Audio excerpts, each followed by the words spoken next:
o tarifaço, ele só em si, tirando toda a parte política e macrocósmica que isso tem, né, na economia, se ele piorou ou melhorou ontem?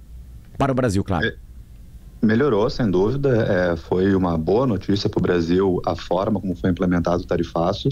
A expectativa, vamos lembrar, era que todos os produtos brasileiros fossem sujeitos a uma tarifa de 50%, o que basicamente inviabilizaria a exportação para os Estados Unidos, com uma série de consequências graves. E o que a lista ontem de produtos que serão tarifados trouxe foi uma série de isenções, ou seja, vários produtos que não estarão sujeitos à tarifa de 50%, estarão sujeitos à tarifa recíproca de 10%, que é o que vale como piso para qualquer país do mundo hoje, mas isso reduz a tarifa média que os produtos brasileiros estarão sujeitos, desses 50% que era a proposta original, para em torno de 30%. E isso com uma conjunção ali de vários produtos que vão estar sujeitos a uma tarifa maior, mas muitos produtos que vão estar isentos. E vários desses produtos são chave aqui para a economia brasileira. Exemplos de produtos que ficaram isentos está o petróleo, as frutas e os sucos, o suco de laranja sendo o principal, a celulose, mas de fora acabaram ficando alguns produtos que também têm sua relevância aqui para a gente, a carne bovina, o café e uma má notícia até para o Rio Grande do Sul, uma boa parte dos produtos manufaturados também ficou de fora da isenção. Então, maquinário, calçados, veículos que têm um peso relevante aqui na pauta exportadora do Rio Grande do Sul, esses vão continuar sujeitos às tarifas.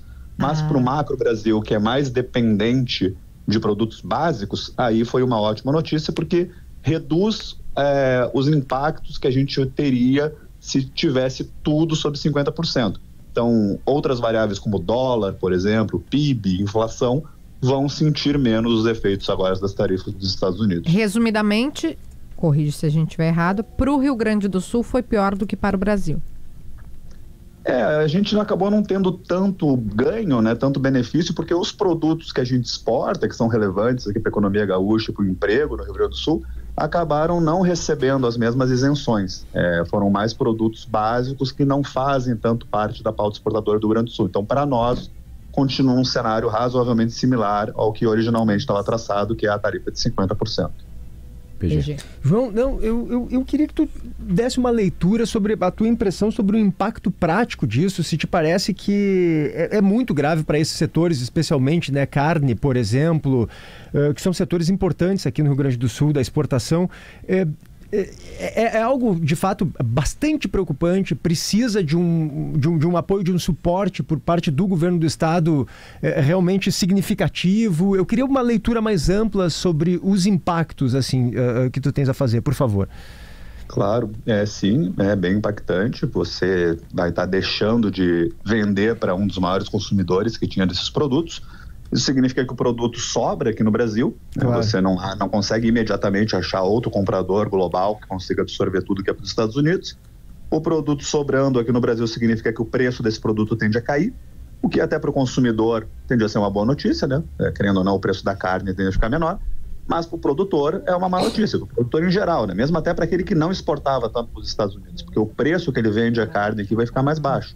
Isso não vale só para carne, vale na verdade para qualquer produto que vai ficar mais ofertado aqui no Brasil após as tarifas. O café também. O café ele é um pouquinho mais protegido que a carne, porque ele é um pouco mais fácil de você conseguir achar outros mercados que absorvam. Não é que não tem impacto, a direção do impacto é similar, mas a carne é um pouquinho mais difícil de ser absorvida por outros países do mundo. Mas João, não pode desacelerar também a produção com o brasileiro não podendo vender para os Estados Unidos, que é um mercado sério, né? E de milhões de pessoas, não pode também a produção desacelerar aqui? A carne tem um ciclo longo, né? É difícil você diminuir, né? Querendo ou não, você está aí com uma produção já encomendada para os próximos 1-2 anos, que está correspondente às matrizes que tem hoje de gado no estado e no país. E o que você tem que fazer é que você tem que vender essas matrizes, né? Você até pode reter mais elas, mas tem um limite. E aí, quando você começa a derrubar o preço, você vai vender essas matrizes mais baixas e o produtor tem perdas. E aí sim, pode causar demissões, vai causar demissões, é 1 grau, então faz sentido você esperar que haja apoio do Estado e do governo federal.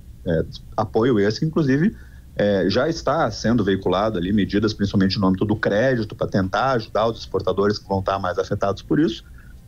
algo que ajuda a contrabalançar, mas em última instância vai ocorrer desemprego, vai ocorrer desaceleração. Então, a gente não tem como evitar. A picanha mais barata, né, João, que era algo que o Lula tanto queria, de fato deve se concretizar, não da maneira como ele gostaria, certamente, né? Infelizmente foi por um canal ruim, né? Não seria o melhor dos canais que fosse por esse. E com custos, né, talvez para emprego, gente. Emprego, né? Emprego. Hoje o Dabi Calçados, acho que falou sobre isso na atualidade, foram várias fontes. Mas, gente, tem que diminuir produção, isso é economia, né? Emprego, imposto. Aí o governo está tentando fechar as contas, João, a gente sabe disso. E aí entra menos, arrecada menos. Esses setores de maquinário, veículos e calçados é bem relevante essa parte de emprego, João, realmente. Deixa eu fazer uma pergunta de coach que eu vejo no Instagram. Os caras dizem, né, esses caras mais em casa é empreendedorismo, que é a mola mestre, né, onde um país consegue crescer, que nas dificuldades aparecem as oportunidades. O mercado brasileiro de exportação, esse que vai ser afetado, tá, pela tarifa, eu não quero usar a palavra preguiçoso, mas ele estava acomodado tendo os Estados Unidos como um mercado forte e agora ele pode buscar outros mercados, trabalhar mais, falar com mais pessoas, se espalhar mais pelo mundo, entrar em outras rotas. Ou o mercado brasileiro que também ia para os Estados Unidos, que hoje vai ser tarifado, amanhã vai ser tarifado, ele se mexia, ele não conseguia porque realmente não tem como fazer outros mares, outros lugares. Eu confesso que eu vou mais na linha, assim, que eu acho que o nosso mercado aqui estava evoluindo a um ritmo bem resiliente, assim, a gente estava conseguindo ganhar mercado em outros países, estava ganhando mais mercado nos Estados Unidos. Estados Unidos é o país que mais cresce hoje no mundo, então os Estados Unidos crescendo e a gente sendo um vendedor para os Estados Unidos, a gente estava conseguindo acompanhar, se beneficiar desse crescimento. Eu não vejo, assim, que haja, digamos, uma falta, assim, de incentivo ou uma falta de evolução aqui no mercado brasileiro. Acho que a gente estava conseguindo ter ganhos, né? Eu acho que o ônus vai vir de lá, assim. A gente recebeu um bloqueio para a entrada de produtos, né? É uma lógica um pouco diferente. É claro que agora vai gerar esse desafio. Você vai ter que tentar contornar isso, principalmente procurando outros mercados, outros lugares do mundo. Isso, claro, vai abrir uma fronteira adicional aqui do Brasil.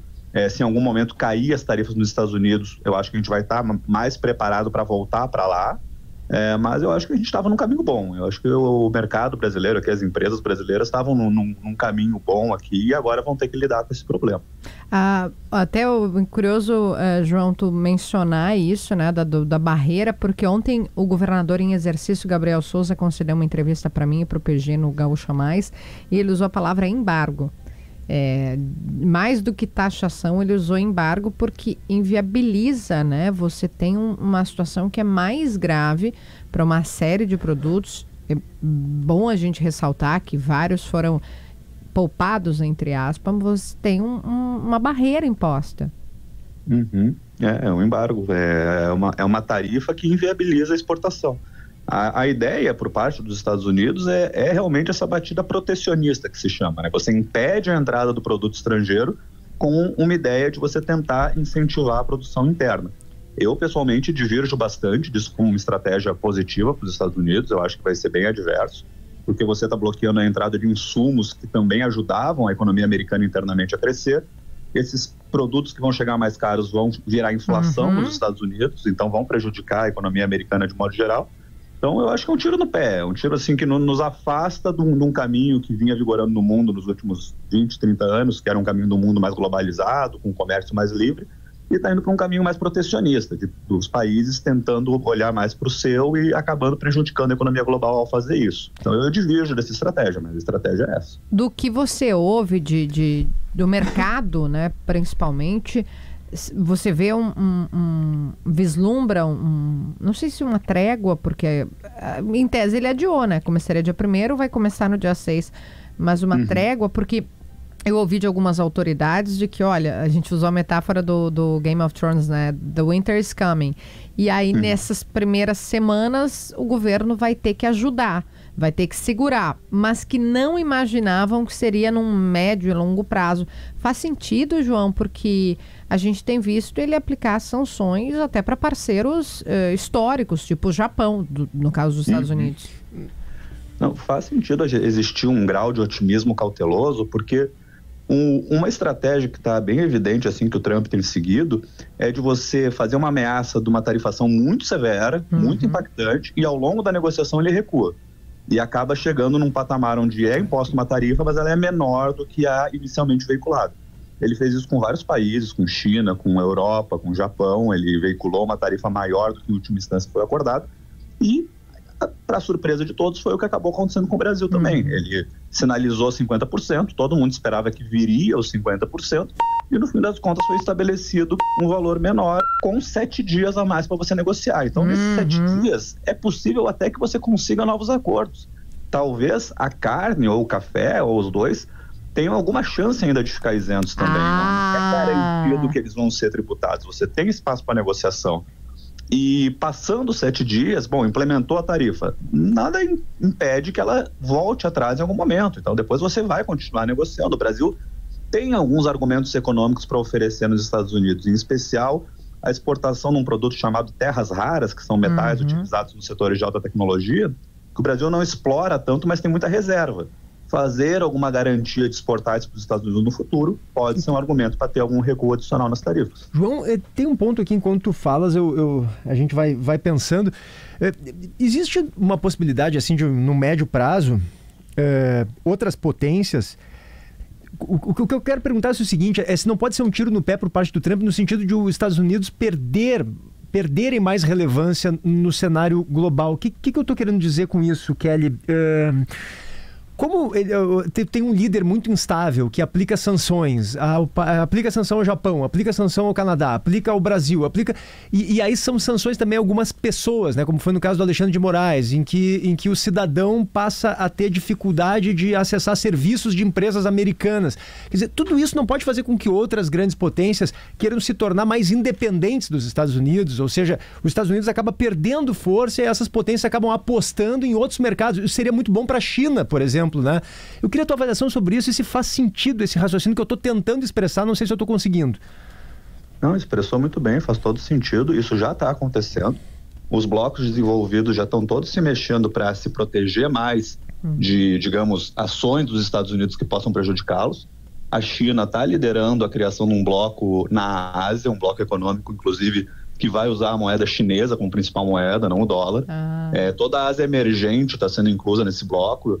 Inclusive, um parênteses aqui, uma das regiões onde, quando se pensa assim, em investimento em ações com mais potencial a longo prazo, é a Ásia emergente, por estar se beneficiando desse bloco liderado por China.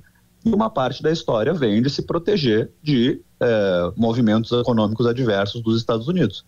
A Europa está fazendo um movimento no mesmo sentido. Então, a Europa está aprovando uma série de pacotes fiscais ali para o bloco europeu que visam a investir mais dentro do mercado europeu com recursos europeus. Parte disso é investimento bélico para se proteger ali das questões geopolíticas da região, mas outra parte é muito econômica, para você também reforçar a unidade econômica do bloco e ficar mais protegido de oscilações vindas da economia americana. Então os países estão reagindo porque eles sabem que não podem mais contar com, digamos, uma estabilidade, digamos, da política econômica americana, como contavam antes. Perfeito.